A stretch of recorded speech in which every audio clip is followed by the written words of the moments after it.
Hi, I'm Sharon Starika, and I'm here to talk to you today about active stretching. Active stretching is moving while you're stretching, and there's 3 reasons why this type of stretching is so useful and powerful. First is joint mobility. You're actually getting movement around the joints. Often, when a person doesn't have any mobility around a joint, they tend to overstrain their muscles. 2 is that we're taking the muscles from a shortening state to a lengthening state. Each time you shorten a muscle and then lengthen a muscle, it begins to learn how to lengthen more. And the 3rd reason is because your brain actually puts these 2 pieces together, that you move your joints while strengthening and lengthening your muscles. Let's get started. Our first active stretch today is for the hamstrings. Let's get started. Bring yourself to a seated position on the ground comfortably. First thing is to make sure your sit bones are right underneath you for proper alignment. Bend your knees, bring your knees close into your chest so that you can cross your arms underneath your knees and snuggle in tight. Notice how my chest is very close to my knees. From here, you're going to begin to walk your heels away from you, lengthening the hamstrings, and then walking your feet back up. If you notice, to the side of me, this is where I'm moving now in my hip joint instead of my back or lower spine. So again, I begin to walk my feet away from me, lengthening the hamstrings, keeping my chest snuggled into my knees. What's important is that your chest stays close to your knees, not about fully straightening your legs. Only go as far as it's comfortable. Pause for a moment and return back to the starting position.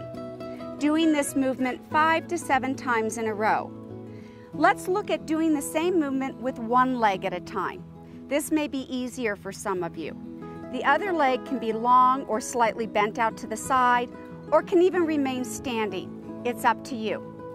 You can also hold the knee from below the kneecap, as long as you keep your chest close into your thigh. You begin to walk or slide the heel away from you. Again, your chest staying close in. This is key to getting the maximum stretch in your hamstring. The other hold is to wrap the arms underneath. I like this one better because it really keeps my chest close into my thigh. And then I can really feel the stretch in my hamstring and my buttocks. So this is our first stretch for the hamstrings. Our second active stretch today is working with the quads, the psoas muscle, the glutes, and what's called the IT band. So we're going to actually work with all those muscles together simultaneously. We begin by bringing us to a side-sitting position. Your right leg is bent in front of you, and it's very important to have the lower leg parallel to your pelvis. You're going to slightly lean on your right arm next to you, not out to the side, but have it close again to your pelvis. We're going to start off by bringing our left arm up in front of yourself, looking over the horizon, and begin to start turning to your right. As you do so, notice what's happening with my left hip joint, my left quad, and my left thigh. So I'm not only, again, getting joint mobility inside the hip joint while lengthening the quad muscle, the IT band, the psoas, and the glute muscle. Repeat this movement in a slow manner 5 to 7 times, each time returning back to the start position. That's the first beginning part of the stretch. The second part is you're going to begin to walk your hands behind you to lean on your forearms. If you notice, your knee is going to pop up, and that's perfectly fine. Allow yourself to let that knee pop up and get comfortable on your forearms. From here, you will begin to direct your left knee down to the ground to stretch and lengthen the quad and psoas. Notice as I do this, I get an arch in my lower back. When I lift the knee, I round in the lower back. So again, I'm getting both joint mobility and a stretch at the same time. This takes a lot of pressure off of the quad being in an isolated position. Repeat this movement again 5 to 7 times.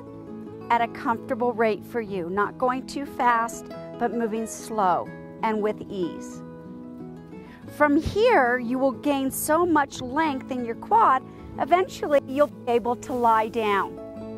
Once you lie down, you can either have both arms up or bring your left arm down by your side. From here, you're going to again let the left knee pop up. It's natural to do that. As you think of lowering the left knee down, you'll feel the stretch in the quad, through the psoas, into your back, all the way up to the right arm. And then you'll stretch the right arm, which will pull the left knee up. And then as your left knee pulls down, your ribs and chest come forward. So it's kind of a skewer movement of going from your left knee to your right arm, back and forth. Repeat 5 to 7 times, and then slowly bring yourself back up to the sitting position. The last part of this active stretch is to bring your hands in front of yourself. Again, you want your right lower leg to be parallel to your pelvis. From here, you're going to begin to slide your hands out and away from you.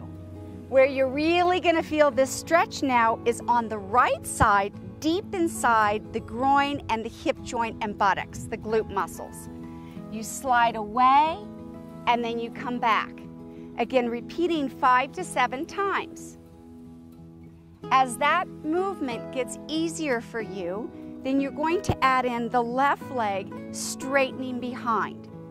So it'll look like this. And you bring the left leg fully straightened behind you as you lean forward over your right leg. And then you come back up to the starting position. Make sure that that left leg is fully straight behind you. And again, that the right leg stays in a straight line. Often the foot will want to slide in, so you want to walk it back out to maximize the stretch in the right side of your leg. You can also walk your hands back up to bring yourself into a nice posture.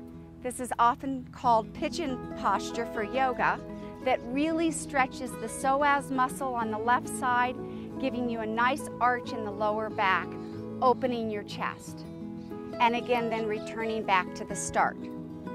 Let's take a look at this, switching our legs to the other side.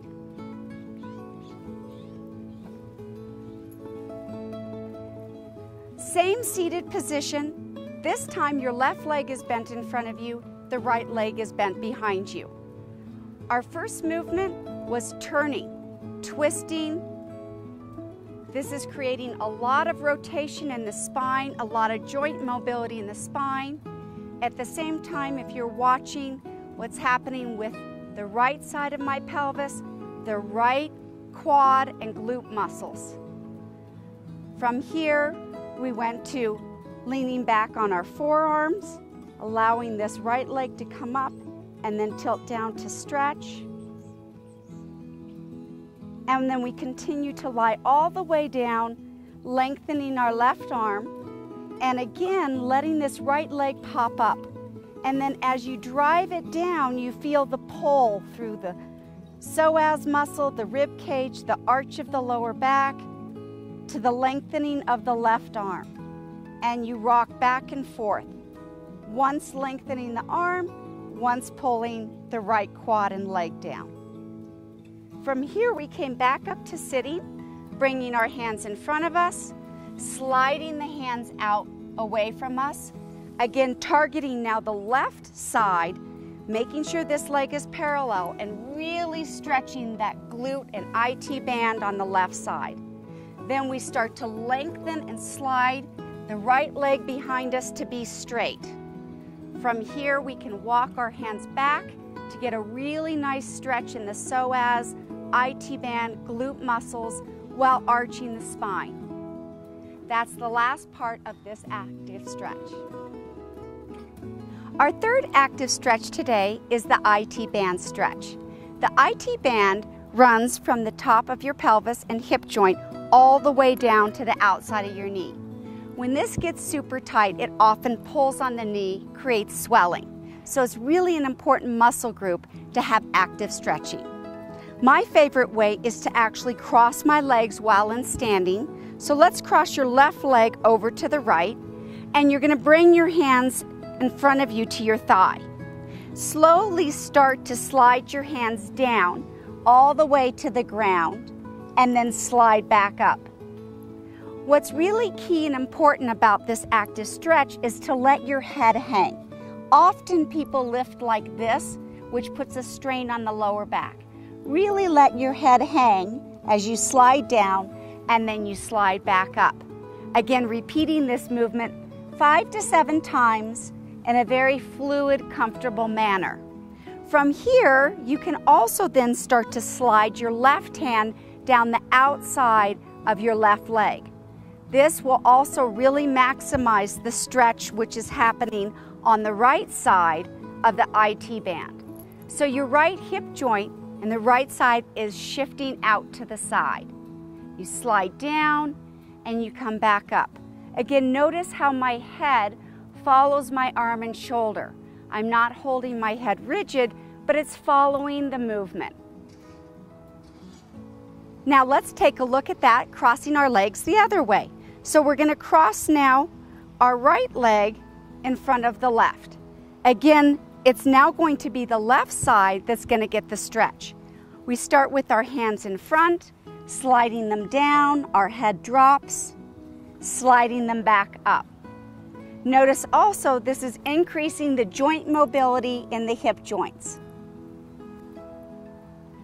And then to slide down the outside, we slide the right hand down to the outside. Again, my shoulder and head follows as my left hip begins to stick out to the side. This is getting a big stretch over here on the outside of the hip into the IT band. So again, sliding down to the outside. And that is our stretch for the IT bands. Our last active stretch today is for the calf and the Achilles, often an area that you have no idea is tight in the first place. My favorite way to do this is to find either a table like this, or a wall or a tree, or even your car, where you can position yourself to put some pressure and lean into that wall or table or car. Bring your left foot in front of you, and I've got my right leg bent behind me to get yourself in a lunge type of position. And to begin with, you don't want to be fully stretched out, so you want to have your right knee slightly bent. This is what makes it an active stretch. And from here, you're going to begin to lengthen the heel back as if you're going to fully straighten the calf muscle and Achilles. And then slowly bend your right knee again, and then drive that right heel back to the ground. And you just repeat this movement again 5 to 7 times. Notice what's happening in my ankle joint as I drive the heel back, and then I bend it again. This active stretch gets the entire calf muscle as well as the Achilles. You may even want to lower yourself down into a deeper lunge halfway into it. You'll feel more comfortable to do so. Again, really drive that heel back to get the maximum stretch in your calf and Achilles. Let's see the other side. So we can change legs, again getting in the lunge position, and start with that left knee bent, and then drive that heel back. And then bend the knee and drive that heel back. You can also walk yourself a little closer to either the table or the wall to really increase an upright posture. If you notice, my posture is very upright. I'm not leaning forward. Again, this maximizes also stretching in the quad muscle, the glute muscle, and having extension in your spine. So this is our calf and Achilles stretch for today. These are our 4 active stretches, not only for running, but for any activity in your daily life. I hope you've enjoyed watching this video and you've learned something from these active stretches to make your joints more mobile, to have more flexibility, increasing the ease in your performance, and preventing injury.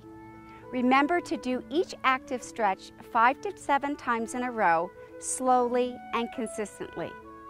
come visit me at my website, SharonStarika.com, Movement Educator. Have a great day.